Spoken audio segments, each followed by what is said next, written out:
Raoul Walsh est mort. Raoul Walsh, le maître des éléments, le cinéaste de la foudre et des forces telluriques.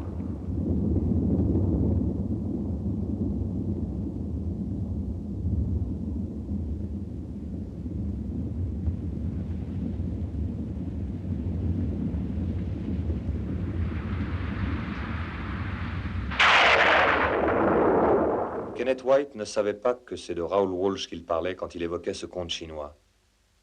Une nuit, tandis que le jeune homme marchait dans les montagnes, il sentit la foudre le traverser et il entendit le tonnerre dans sa tête. Il eut l'impression que la montagne, le monde entier et lui-même avaient disparu. Et cette sensation dura le temps qu'il faut à un bâtonnet d'encens pour se consumer.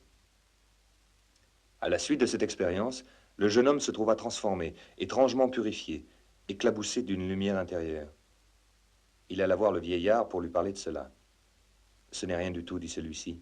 Ici, cela t'arrivera si souvent que tu n'y penseras même plus. » Dans les livres anciens qui parlent de ces choses, on appelle cette expérience « voir le dragon ». Raoul Walsh a été et ce jeune homme et ce vieillard. C'est aussi de Walsh dont parle Kenneth White quand il évoque Mi Fu et les peintres, les poètes Chan, qui avaient dénoué tous les liens aussi bien extérieurs qu'intérieurs. Leur esprit connaissait le vent et l'eau vive. L'esprit du vent et de l'eau vive, ici, sur ma propre terrasse de nuages, dépossédé, mais pénétrant dans le feu.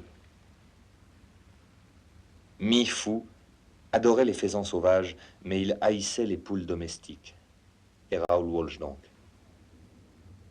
Raoul Walsh sous la foudre au visage des colliers. Une extrême chance compacte. Raoul Walsh mort, c'est une coupe de plus dans ma vie, comme une entaille dans l'arbre.